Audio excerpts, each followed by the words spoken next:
What do you know about counterfactuals? They're key to entrepreneurial imagination and the customer's value learning experience. This is the Economics for Entrepreneurs podcast, a project of the Mises Institute, applying the principles of economics to start, grow, and manage your business.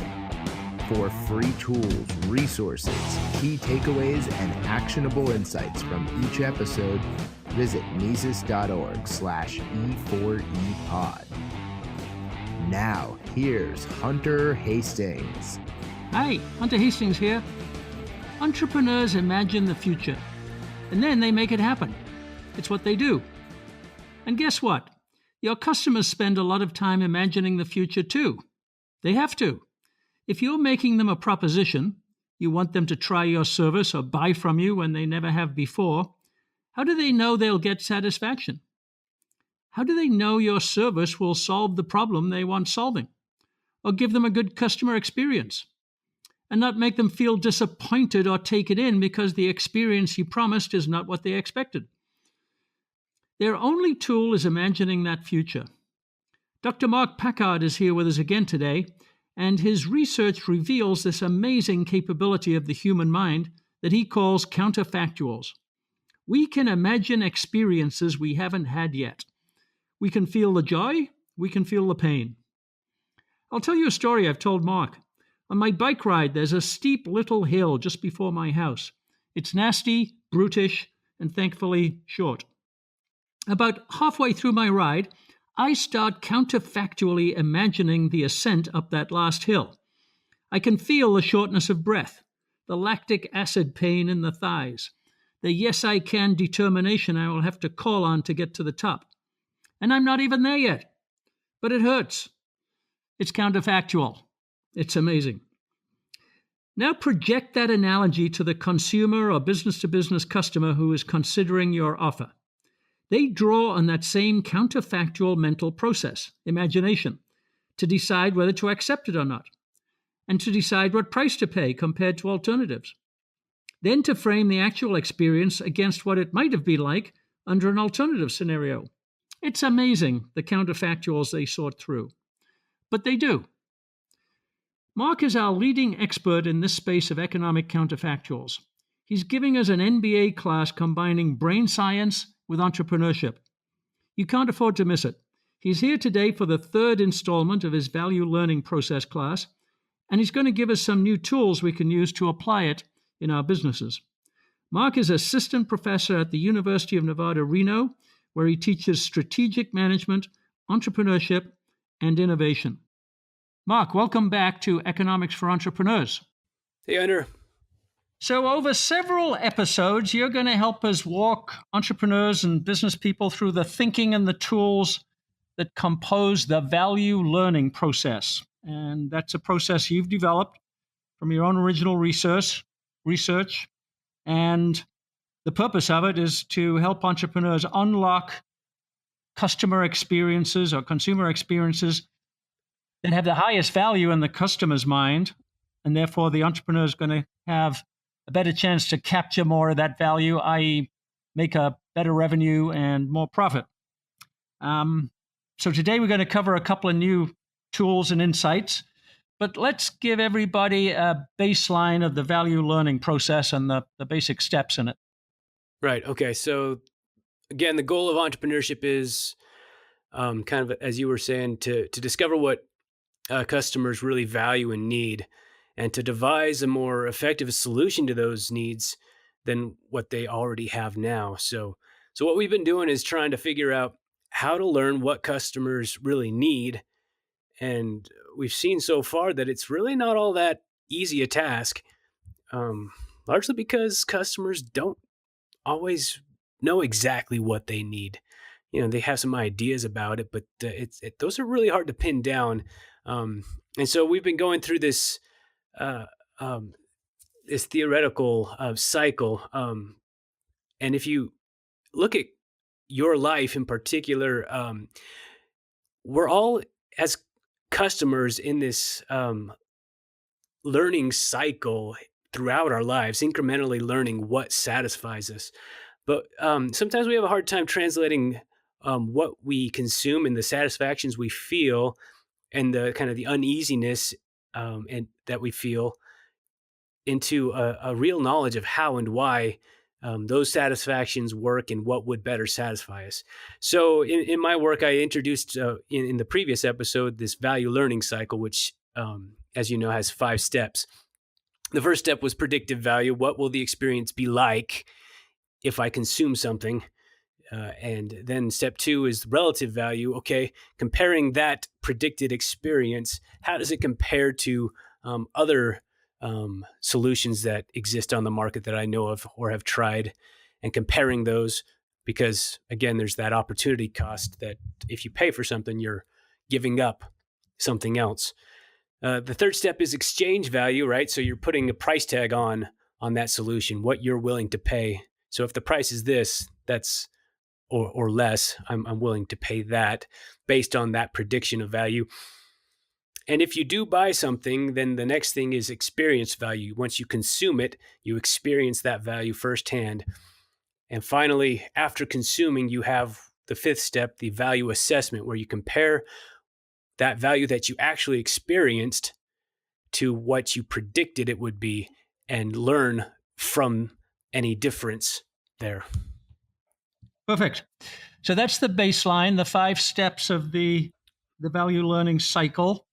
There's a process map of that associated with our episode number 55 at Mises.org. And then today we'll add a couple of tools and we'll publish an updated version with this episode, which is number 62. So today we're going to talk about what are the data, what's the information that are available to entrepreneurs to design this expected value for the customer. Or I should say to inform the value proposition, because the process map says the entrepreneur's got to make a value proposition that fits well the expected value that the customer is forming in their head, positive value anticipation. So we're going to start with data gathering. And how do we get started, Mark? Okay, so yeah, the problem entrepreneurs have to solve is that their customers can't very easily articulate what they want, since again, like we just said, they're on a journey of learning, just like we as entrepreneurs are, right? We're trying to learn what customers will want. Well, customers themselves are learning what to want over time. So it's really not as simple as just asking. I've heard some entrepreneurs argue that it's just that simple. You just got to ask them. And really, it's not that easy. Now, the argument those people are making is a good one, that there's a whole lot of entrepreneurs that don't even bother asking, and that is like they argue a good first step. But you got to really go past what consumers think they want at any given moment, and you have to try to discover what they should want, which is based in what they really need. So if they don't really know or understand what they should want or need, how can we figure that out? How can we, as Steve Jobs said, read things that are not yet on the page, if you remember that quote? And so the tools that we talked about last time, which help us to find the right customers to talk to and how to talk to them effectively, only help us accurately learn what they think they want and not what they should or will want when the time and opportunity come. And so that's what we're going to focus on right now. Now, the Austrian method helps us get closer to that. If you're not familiar with the Austrian method, it's a powerful deductive method that where you start with what philosophy would call essences, some given, some real and known truths that define the real nature of things. And so long as we know the true essences of things, of something, we can deduce from that essence or those essences what those things will do in various circumstances. But the problem with this method here is we don't know our customers' essences, what makes them tick. So we can't really deduce a priori from just basic principles what our customers will do in the future. We don't have that kind of perfect knowledge of our customers, right? Because I mean, if you think about the Austrian theory of subjective value, which we talked about in our first episode, again, that says that we are all different. We have different ends or goals that motivate us. And in fact, these are underpinned by our heterogeneous needs. We all have different needs. We share some strong similarities. We share the basics of these needs, right? We're all in need of hunger and warmth and love and stuff like that. But the way those manifest in different people is can be very different for each one of us. So let's lighten up a little bit on essences, because that sounds a bit philosophical. But I think we can deal with motivations. We're trying to figure out people's motivations. Those are hidden and difficult to find. They're a little bit hidden to the individuals themselves, as you've been saying, and that's what we're trying to dig into. Let's think about what motivates them. Is that fair? Yeah, that's fair. Although even the motivations aren't, we can't kind of start from just given motivations per se, in the sense that they're necessarily true, because we are changing our motivations over time. We're learning them, and so instead, this Austrian deductive method kind of fails us in this kind of sense. Although, to be fair to the Austrian method, it's not trying to tell us what we call these contingent realities. That's not the point of it. But here we need some kind of empirical method, some way to empirically discover what these motivations, these consumer motivations are. And so that's what we're focusing on here. We're trying to go to the customers and learn from information, from what they can tell us, what we can observe, what they really need. But that's not at all an easy task. No, but it is. If we collect it, as we'll discuss, it is data. It is data of a sort, not a table of numbers, but information. Right. But what so many entrepreneurs and business managers do is they take this data and they infer from it what they think is right and just hit the ground running. And turns out they misread the data or didn't read it right, what customers really meant. And so they get themselves into problems, into trouble. And so that's what we're going to try to mitigate here. Right. Okay. So, and as I understand it, we can break that down a little bit into observed behavior first, which in a sense is factual. We can observe it, and then we can start to interpret it. But let me not interrupt your flow. Go ahead. No, yeah, that's good. So that's right. So,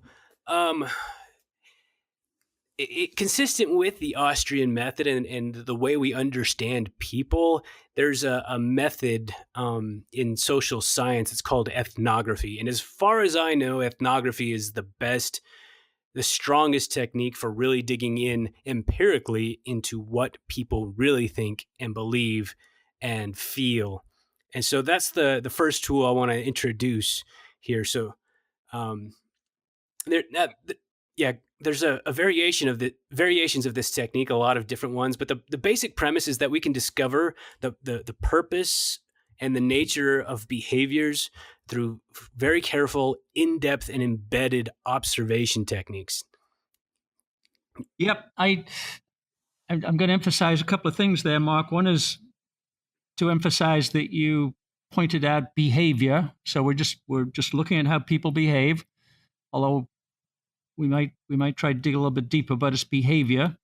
And I'll remind people that we had a researcher on the show called Elizabeth Anaiba some time ago, and I'll link to that episode as well, because she had some actual case studies of ethnography. So we've been there at least once. So keep going. Yeah. So the basic idea of ethnography is that you're going to put yourself into the situation of your customer and watch your customer while they go about their normal activities, their daily lives. And in particular, you want to embed yourself in the situation where they are experiencing the need that you are in particular interested in. Now, you might not know at this point what need you want to address.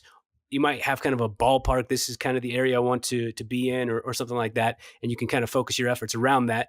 But if you are, once you're embedded in the the situation in the life of your customer, you can really observe a lot of information that you don't get from just your typical market survey or other type of market research methods.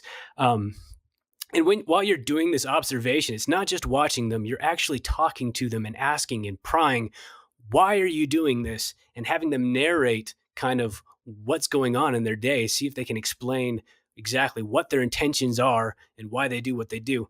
So it's kind of like bringing your kid to work day, right? When your kid is in that obnoxious stage of always asking why over and over again, right? Um, so so yeah, why your customer would agree to let you do that, I don't know, but yeah, if you can get your customer to let you follow them around and ask why over and over again, this is a moneymaker.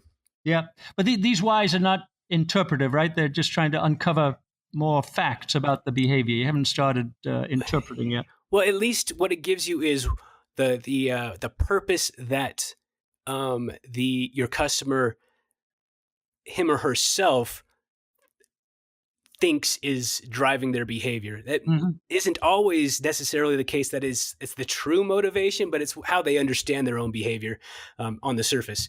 Okay. But yeah, so when you're doing this method, this ethnography, when you're following your customer around, I really advise paying special attention to those things that your customer has a hard time explaining. And the reason why is these are areas of particular interest and opportunity for you as an entrepreneur, right? If your customers don't fully understand what they're doing or why, there's probably some inefficiencies there that they don't understand and you can potentially solve, right? Because they don't understand the current activities, they're less tied to them, to what they're doing, right? And they're probably going to be more willing to switch, right? You're easily persuaded to do something new that's hopefully better. And also because, and probably more importantly, these aren't well understood activities and so aren't very easily communicated. So if you can figure it out, you're probably one of the only ones that ever has, right? If your customer doesn't understand it and can't communicate it, then no one else in the market's going to be able to really understand that if you can. So these are potential opportunities that will get you into a kind of a monopolistic position early on until other people catch up. So these are good, fertile areas of opportunity. Yeah, it's fascinating. So you keep asking why until there's something that the observed customer can't explain, and then you put a green check next to that as worth investigation. Yeah, those aren't the only opportunities. There's opportunities all over the place, but those are things I think are worth particularly paying attention to. Okay, good. That's a great insight. Thank you. So just to wrap that up real fast, so the idea of ethnography is you kind of keep a journal-like record of what you observe and what they tell you, and record everything you can think of as fast as you can, to collect as much data and information and context as possible. And so these studies are really onerous and can take a long time, right? Because you have to actually capture several iterations of what's going on and that need that you're interested in.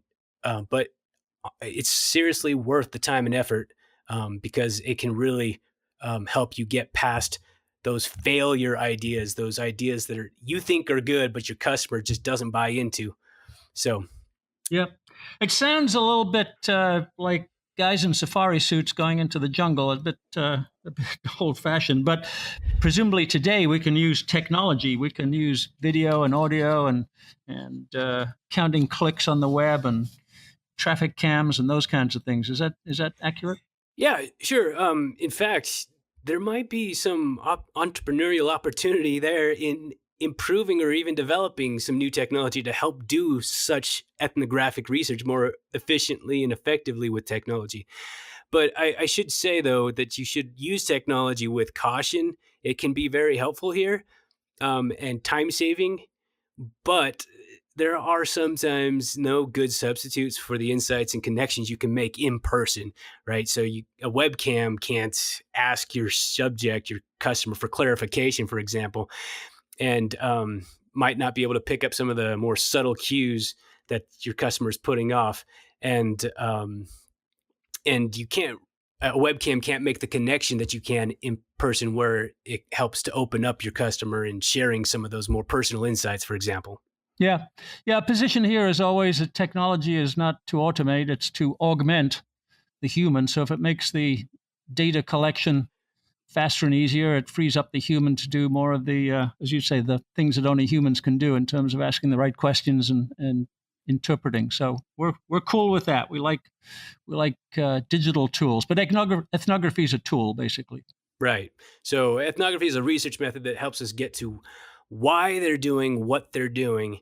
And it doesn't tell us how they could be doing what they're doing better. You still have to use your own ingenuity to devise a better solution to whatever needs you observe. But you have to first start with getting a deep understanding of those needs that your customer is trying to solve, or may not even know he or she has, but their life would be much better off if it was solved. Um, Much better than the existing solutions and activities they're currently doing. So, yeah, if you're having a hard time understanding what your customer really needs, or if you're not sure your customer really understands what he or she really needs, the knowledge is there. They're not acting without any purpose or reason at all. They just maybe can't put a firm finger on that purpose sometimes.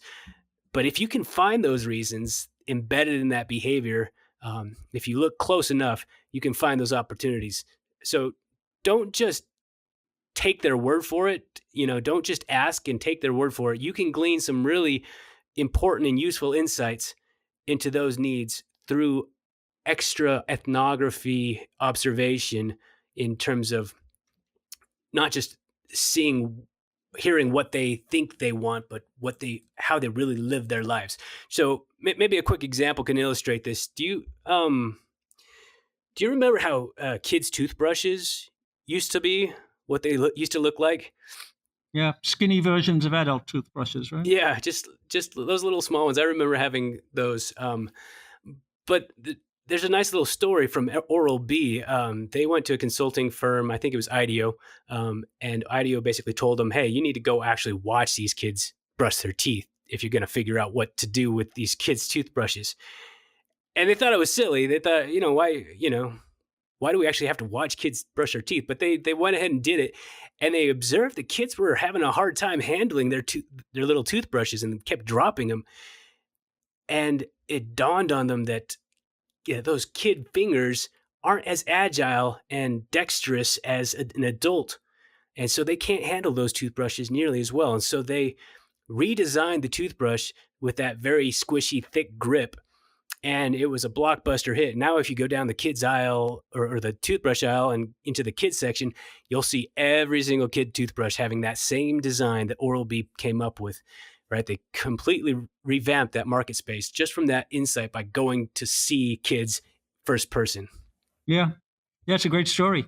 I want to underline some words that you said, and that is that reasons are embedded in the behavior. So if you can observe the behavior, you can go back to the bench and watch the movie again, and you can find the reasons in there, or you can ask the why questions, but the reasons are always there.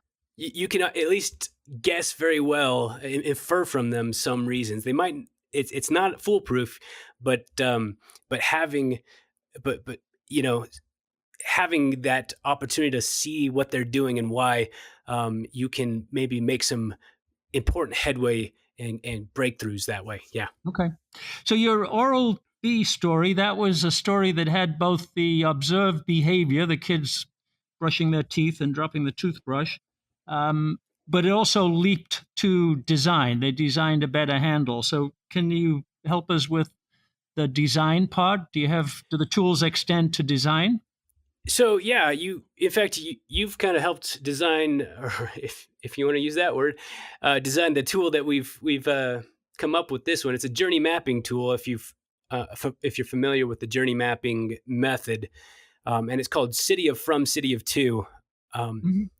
So you had your hand in this, but the purpose of this tool is to guide the entrepreneur in carefully observing and mapping the customer's journey, all the kind of the whole the whole road and all the pieces to that road that the customer takes in going from the city of from, what we call the city of from, which is their current experience, to the city of to, which is the destination we want to get them to, which is a better value state. Mark is describing the city of from, city of to, innovation design, and marketing tool.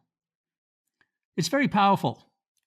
We have an excellent version of that in our online Austrian Entrepreneur's Journey course. We've got the basic design, we've got an application, and we've got instructions for use.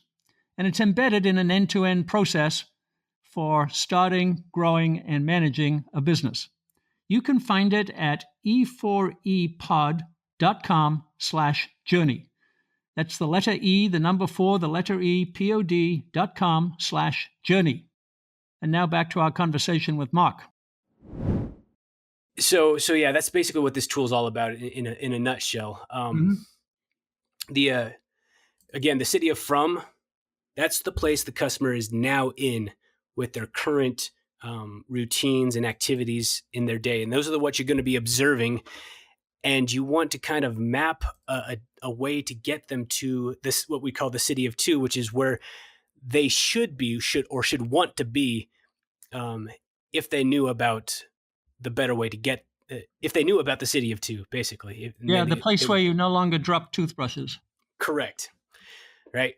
And so this understanding is not just necessary to designing a better solution, but it's, and this is, I think, pretty important. It's also valuable and, in fact, critical to designing an effective marketing message, right? If you can't explain to your customer why they should be in the city of to, why they should want to be there, then they're not going, right? They're more comfortable in their routine, right? So you've got to be able to understand their problems in a way that you can explain it to them such that they understand it, and kind of that aha bulb comes on and they're like, oh yes, I definitely need what you've got. Does that make sense? Yeah, we're big believers that the message is part of the solution, an integral part, an important part. It's not separate or added on later. It's part of the solution. So I think we've got this city of from, city of to tool all in our entrepreneurial toolbox for the course that we're working on. But I think there's already a preview of it already on Mises.org. There isn't one right now, but there is one in our Austrian Entrepreneur's Journey course, and I'll put one in the show notes so that people can see how it works. Awesome. Good. So we're in the city of to, or at least we've mapped the city of from and the city of to where people are going to go. So we're calling that part of data collection. It's just a way of organizing the data collection, but we still got the challenge of we've got where the customer is, where they want to go. We've observed their behavior. We've listened to their frustrations.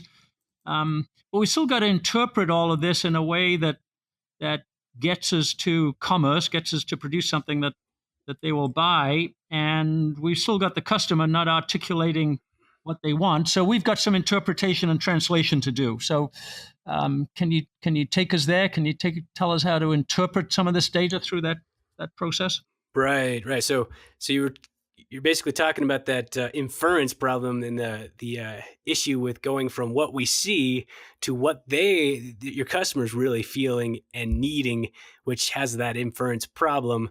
We're really starting to kind of just guess. So this is where empathy, what we call entrepreneurial empathy in particular, becomes vital. So recently, entrepreneurship scholars have come to recognize that entrepreneurs succeed only to the extent that they empathize with their customers and that their empathy is accurate, right? So we call this empathic accuracy. To the extent that your empathy with your customer is accurate, you're more likely to give them something that will work for them. So it takes empathy to interpret another's actions and their experience in a way that makes sense to you, in a way that you can kind of use that knowledge successfully. So empathy is actually an imagination skill. It's basically imagining what it's like for them and through that imagination feeling as they must feel, which is not at all an easy skill. In fact, there's some really interesting research in marketing that shows that managers and entrepreneurs are more often than not wrong about what they think their customers think and want. Um, but it is a skill that you can learn. But it takes understanding first what empathy really is, and also it takes some practice. So we can help you with the first part, and you're going to have to do the practice on your own. Well, let's just ask Mark: is that position controversial? Is it controversial that you can learn empathy? Is it really a skill? So kind of, yes. So if you look at the empathy research, it's all over the place. There are so many disagreements even about what we even mean by empathy. So there's all kinds of definitions of empathy. There's arguments over how empathy works and why it works. But there has been some good recent research that suggests that empathy can be trained, and I'm working currently on a couple projects, trying to understand better what we really mean by empathy and how it works. And so I've got some insights from that research that are probably worth sharing with Okay, our good. entrepreneurs. Take us in there. Take us deeper. Okay, so let's start with what empathy really is and how we do it, which well, in reality, we don't and can't really see from another's perspective or even feel another's feelings, because those are subjective and individual. So what we can do is imagine what it is like for another person. And that's what we mean by empathy, right? So empathy is actually an imagination. It's counterfactual rational imagination is kind of the technical term for that. But let's talk about what that means. Imagination, just to clarify the word, it's active, right? Sometimes you can think of imagination as you're not paying attention and your mind is wandering. You're talking about an active, reason-based performance of a task of imagining. Right. So we use our imagination for basically almost all of our mental activities, right? When you are remembering, even you're reimagining what you did in the past, those activities, and so you get to experience in your imagination that memory, that activity that happened in the past, and you can sometimes, when you do that imagination, re-experience it with all the feelings and the excitement and stuff. And then again, with reason, with deduction, you're using your imagination. It's kind of hard to explain this, but what the way your brain works is you've got this mental model of reality that I call knowledge. Some call knowledge something else, but in my research, I'm calling this mental model of reality what we know, what our knowledge is. So this mental model is our worldview. It's how we see the world and how it works. Some researchers have called it a small world representation, right? As if reality were this kind of mini world in our minds of how it all works. It has all of our memories, what we've already learned, and we've organized all these memories and observations into this coherent theoretical framework, which is our worldview. This is how the world works. This is our theory of how the pieces fit together. And so when we learn new things, we add to this mental model. We keep adding little pieces to it. And when something new comes in, we have to theorize anew. Why did this happen and how did it work? Are you familiar with the term mental crisis? No, I'm not specifically, but it doesn't sound good. Mental crisis, yeah. So a mental crisis happens when you basically confront some new information that you can't fit into your mental model. And so one easy way to deal with this is to just reject it, to dismiss it as an anomaly, or it's just bad data or something like that. But if you can't, or if you don't want to, if you find this new information compelling and it's not fitting into your mental model, well, this creates this mental crisis. We have to completely overhaul our mental model, right? Sometimes we say this, it's turned our whole world upside down. And that's what we mean is we've got to reinterpret our whole worldview and develop a new worldview. If so, this kind of mental model reconstruction can be pretty painful and taxing, but we've all well, maybe not all of us, but most of us have had to do this. We've had this type of mental crisis where we've become confronted with our beliefs, and had to revise them significantly at one time or other in our lives, right? So, I mean, for example, you and I probably came to the Austrian school and the Mises Institute through some kind of mental crisis like this, right? We're like, oh, this explains reality better than what I used to believe. Yeah, I used to call it unlearning what they taught me. Yeah, right. Okay, so this mental model of reality is the logic behind all of the way we think, right? I think the best way to explain it or think about it is as a simulator. So we put inputs into our mental model and run those inputs, simulate them through our mental model to its conclusion, to its logical conclusion, right? So giving the assumptions the way we understand the world to work, if I put this input in, this would be the logical conclusion from that, right? So again, remembering goes through that simulation of those past experiences. But also when we do reasoning, when we make deductions, we're putting inputs into our mental model, and based on our theoretical world, output what that would be, and draw some logical conclusion from that. And then finally, it's the same imaginative process, that simulation process, to make a prediction or a judgment, right? To form some kind of expectation of what will be or what could be. And I want to focus on that could word in particular, because that's a counterfactual. What could be if things were maybe different or if this happened, right? So most of our listeners probably have heard of counterfactuals, but if you haven't, what we mean by a counterfactual is an alternative reality. So if we replaced our mental model of reality with an alternative, then we can use that simulation of an alternative reality to come up with different kind of false reality conclusions, right? So what might have been if things had happened differently? What could be if I choose this action instead of that one? Or what if the sky were red? What would the world be like? We can actually imagine those things. But those are all counterfactuals. Those are alternative realities that are not the real one that we believe to be true, which is our mental model. And so when we ask customers or consumers, potential customers, to consider and try some new service that we're offering and to change what they're doing, we're essentially asking them to upend their mental model. Is that what we're saying? Well, it's not necessarily upend their mental model, but we are asking them to do some counterfactual thinking, right? Okay. If instead of using the product that you are used to using, you used this product, how would your life be different? So they are imagining, and that's that predictive value step in that value cycle. We're having them predict this value using counterfactual imagination. Okay.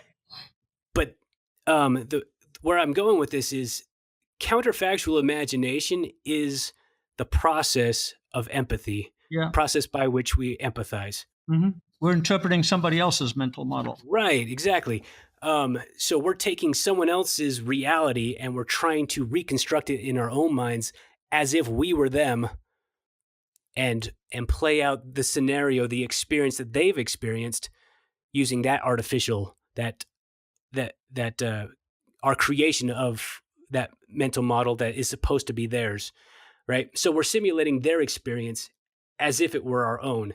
This doesn't mean that we are putting ourselves in their shoes, in the sense that we're not kind of saying, the question is not, what would I do in their situation? What empathy really means is, what are they feeling themselves in their own situation, which is kind of different. That's the difference, if you want to be technical, between what we call perspective taking and empathy.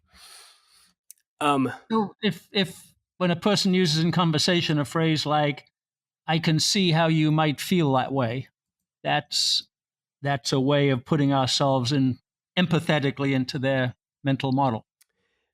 Yeah, well, it's at least at a minimum perspective taking, but yeah, that sounds like empathy. Um, but what the goal of empathy is to actually feel what your customer is feeling, or at least get a glimpse of that feeling, so that you can understand it, so that you can kind of get to a deeper level of understanding, and be able to address it in a way that they are happy with. Right. So this is where a lot of entrepreneurs go wrong, because they're looking at a problem through their own mental model, through their own perspective, and Mm-hmm. saying, okay, if I was in their shoes, if that was me, this is what I would do. And so this is a better solution. But that is a recipe for failure, because it doesn't matter what you would do. It matters what your customer would do in that situation. So you have to understand it from their perspective. Yeah, I mean, it sounds awfully hard to feel what somebody else is feeling, but what I hear you saying is you imagine you can feel what they are feeling. Right. Okay. And imagination is actually based in knowledge, right? Again, the way I define knowledge is that mental model of reality. And so, in other words, the way to improve your empathy with your customer is to refine and elaborate and perfect the artificial mental model that you have that represents your customer's world, their Mm-hmm. their their mental model. So if you can improve that, if you can make that a very very perfect, well, you can't ever get perfect, but if you can improve that mental model, you will end up improving your empathy. So the goal of the tool and the theory that we're working on in this project is to help figure out what you need to learn from your customer in terms of knowledge that would improve your empathy. And there are two parts or two types of knowledge that matter for the way you empathize. The first is simply knowledge about your customer, right? Who they are, what they're like, right? Their personality, their nature, their beliefs, their Mm-hmm. preferences, and so forth, right? So you can learn all this information to a large extent through just going up and asking them, and observing and whatever other market research you can do. So do plenty of that. You want to learn as much as you can about your customer before you empathize. And the second type of knowledge is personal experiential knowledge. So it's their memories about past personal experiences and what those experiences were like, what it felt like, and what those experiences meant to your customer, right? But this type of knowledge is what we call tacit, and tacit means it's not easily communicated. Mm-hmm. Can I spend a second explaining tacit knowledge? Yeah, please do. Okay. Well, there's a famous paper by Thomas Nagel in 1974 entitled "What Is It Like to Be a Bat?" Mhm. And the purpose of this thought experiment is basically, it concludes, you cannot know what it's like to be a bat. You can imagine what it's like for yourself to behave as a bat behaves, to be blind, to use echolocation, to be able to fly. You can imagine yourself in that situation, but it is impossible, at least Nagel argues, and I think he's probably right. It's impossible to know exactly what it's like for a bat to be a bat. And Because we don't have the bat's mental model, right? no, yeah, we don't, and that's the same problem for empathy, right? When I assume you know how to ride a bike. Yes, I do. Good. Uh, so when someone was teaching you how to ride a bike, they probably spent a lot of time explaining, this is what you do. You pedal and you have to turn the handlebars to keep your balance and stuff like that. There are pieces of an experience, of a learning process that you can explain, but things like learning how to ride a bike, You cannot learn just from explanation. You have to try it yourself. You have to experience it yourself, right? And that is what we call tacit knowledge, right? It's this experience-based knowledge that has to be firsthand. And that knowledge that you gain from it is embedded in that experience. It's the same reason why you can't ever explain to someone else what salt tastes like. You should try it sometime. It's pretty funny. Tastes salty, I guess. Yeah. But so an entrepreneur and trying to understand this customer experience, I think I hear you saying you can't actually do it. You just got to get closer and closer and imagine it in your own mind. Well, so there's a few things you can do to get far closer to a good empathic mental model, that artificial mental model that represents your customer, right? So this is actually another good reason why ethnography really helps with this, because when you share experiences, when you are in the same place, when you are embedded in the same culture and life, you get these shared experiences that really help with your ability to communicate with other people that have those same experiences, right? So there's a lot of really good research, very compelling research, that shows that close friends and family members are way better at empathizing with each other than people that are unfamiliar with each other. Mm-hmm. Yeah. And that's because they've spent a lot of time together. They understand each other. They've had a lot of shared experiences. They've got the same culture and worldview. They've got inside information, inside jokes, and understand all of those things about each other. And so when one of them says something or is experiencing something, the other person can kind of see it through that other person's worldview, because they have a solid and strong understanding of what that worldview is. And so if you can get that with your customer, you will be at a huge advantage in terms of understanding really what they're saying and what they mean. So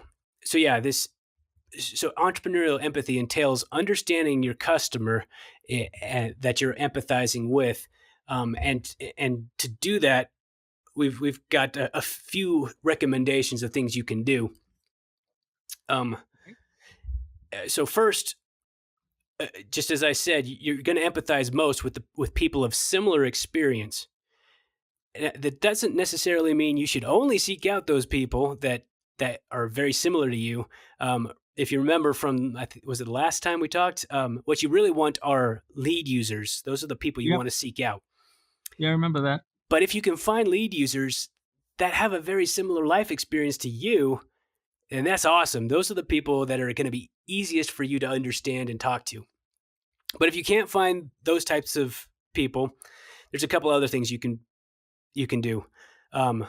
One, if you've got a team, you might find the person on your team that has the closest life experience to a particular lead user, and send them to do the empathizing, right? If that makes sense. In fact, if you do have a team, I suggest you use all of your team members in that way. Go talk to, for lack of a better term, go talk to your people, the people that you have kind of grown up with and understand, and talk to them, and you can empathize best with those. The shared experience, yeah. And second, you can really learn a lot about another person over time by embedding yourself in their culture, in their situation, right? So you can spend time with them, or in their geography, in their culture, in their experience, and come to figure out a lot of the meaning and experience in that customer's experience that way. Yep. Okay, understood. I remember from my years of working in the beer business, we used to be white collar type people, I think, and we didn't necessarily understand the blue collar workers who were drinking the beer back then. And we spent a lot of time with them. And we came up with the idea of what we call blue collar heroes, that the person who's laying concrete, when they've laid the concrete perfectly and it's perfectly level and the spirit level tells them it's the case and the edges are clean and everything is wonderful, they get a heroic kind of feeling from doing their job really well. It's the kind of thing that we didn't understand as marketing executives. So we learned a lot that way. And we didn't call it ethnography, but I think that's what it was. Yeah, that's absolutely right. It's a great example. It's pretty impressive once you really follow people and what their life is like, to see that, because everybody's life is so different that we just don't understand from our kind of isolated perspective, that it really does matter um, to embed yourself in that situation to understand it. So, Mark, I think you also said there's a knowledge framework that can help entrepreneurs pull all this together and solve what you called the learning problem, the problem that we have knowledge to get that we can't really easily get. So tell us what that framework is. I call it the Customer Knowledge Generation Framework, or CKG. And really, it's basically a framework to interpret as accurately as possible your communications and observations with your customers. So one important point to note is that when you communicate with your customer, all that your customer can share with you is information. They cannot share their knowledge, which again is their mental map, their mental model, right? Mm-hmm. It's like your bike riding skill. They can't share that knowledge. All they can share is information about it. And then you have to kind of infer from that the best you can, and through your empathy. And so there's a lot of pitfalls that entrepreneurs and market researchers and businessmen fall into that cause them to mislearn what their customers really need from these communications. So I've got the CKG in 5 steps. And with those 5 steps, there's 5 pitfalls. They can be summarized as five pitfalls. Okay. So the first step is customer learning, which is really what we've talked about the first couple of episodes. So basically, again, customers don't themselves perfectly know what they need, and they're learning as they go. And so you can be misled. You can fall into a pitfall of assuming that customers know what they need when they really don't. So again, what we talked about last time was choosing the right customers to talk to. And we've got a tool for that from a previous episode. The second step is in the CKG is your customer's motivation for sharing that information, right? They're going to not share very much information if they don't have a reason to, right? They're not going to spend that time talking to you and giving you all this detailed knowledge and letting you follow them around if there's not something in it for them. So they need to see the purpose in their talking to, right? And just offering them a monetary reward, paying them up, isn't necessarily the way you want to go, because it should be intrinsic motivation.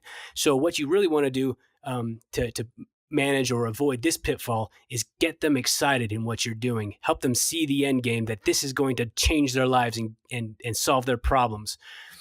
The third step is the entrepreneur's motivation to learn, right? A lot of entrepreneurs just don't understand the need to really get down that deep into the customer's psyche and motivations.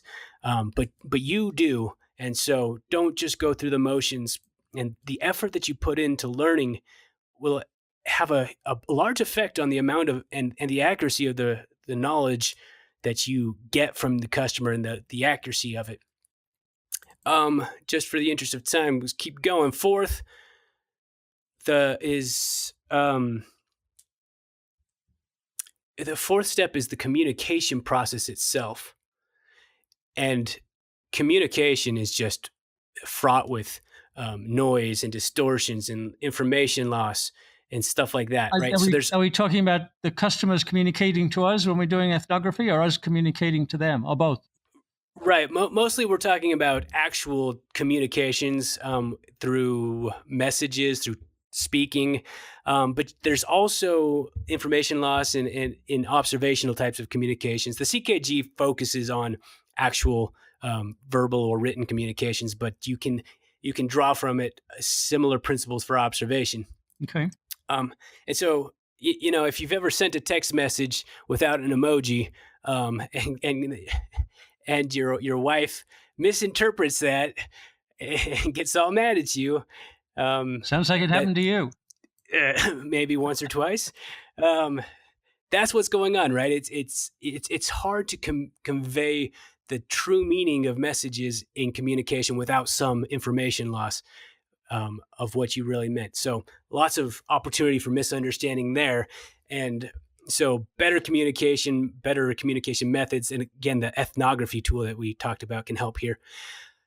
But even if you receive perfect information, interpreting that information and inferring from it a reconstructive vision of what that experience really feels like for the customer, and learning from that empathic experience is full of other pitfalls, right? So our counterfactual model might be flawed, and so from that flawed model, we'll empathize wrong. We'll not feel what they feel. We'll feel something different and draw wrong inferences. Or when we receive information, we actually tend to be pretty selective in what we think matters in what people tell us or show us. So we tend to dismiss a lot of information that we do get, and we just think it's not important. And so because we're selective in what we find meaningful and what we learn from, we introduce all these potential biases, and this can skew what we learn, and we will end up dismissing things not worth remembering, we think, which can cause misinterpretations. But our empathy tool should help a lot with that. So yeah, again, a lot of potential for errors when communicating with customers, but knowing and understanding these potential pitfalls can help us avoid them, and the CKG tool can really help solve these learning problems. Can the entrepreneur go back to the customer and say, here's what I think I heard, here's what I think I learned, here's my interpretation of it. Did I get it right? Is that a useful technique? Yes, it is. In fact, we do have a tool to kind of help us do this. I don't think we're going to talk about this today, but I think we will have it in our course. But we do have a tool to kind of go back and make sure our understanding matches up with their understanding of the need and our solution, so that make sure that we're on the same page. Because if you're not, you're in trouble. Yeah. So okay, it's worth going back and double checking. Yep, good. Well, I don't want to get ahead of ourselves. We'll do that next time. But I'm looking at the clock. I think let's wrap up there. There's a lot more ground to cover in this value learning process, but I want to make sure that we package it up in consumable units. So let's stop there for today, Mark. So you've brought us to the threshold, if you like, of designing solutions, of helping customers to make predictive valuations that are favorable and appropriate. We're fully armed with the amount of knowledge and insight that we can get. We'll put it into the design process and facilitate value that way. But let's wrap up today in terms of data collection. So we're observing. We'll ask some questions while we're there, but it's not interpretive. We're just observing. From the observed behavior, we're going to try and deduce the motivations. And we got the city of to tool that might help us figure out where they might want to go. And we get deeper into what customers really need with our empathy and our consumer knowledge gathering tool. So is that the right way to package up what we said today? Yeah. So the point of all of this is to ensure to the largest extent possible that you, the entrepreneur, And what you decide to do delivers real and meaningful value to your customers, that you'll satisfy them and even delight them, hopefully, right? That's the only ticket to sustained success, right? You could be the best salesman in the world, but if you don't deliver real value to your customers, if all you have is snake oil, you can only be a flash in the pan at best. Even if you think your snake oil works, it doesn't matter what you think. It only matters what's valuable to your customer. So if you can really learn what they truly need, if you can facilitate real value, then you've got something that will grow and last. Good. Well, thank you. Yeah, we'll keep our eyes on that prize, and we'll update the model for the information that you gave us today. We'll post that on episode number 62 page. We'll provide a City of Two tool outline and some how to use it instructions. And next time when we get you back, hopefully soon, we'll get into how to shape those expectations appropriately in the consumer's mind. So, Mark, thank you very much. Thanks for having me again. Economics for Entrepreneurs is a production of the Mises Institute. To explore more content like this, visit Mises.org. That's MISES.org.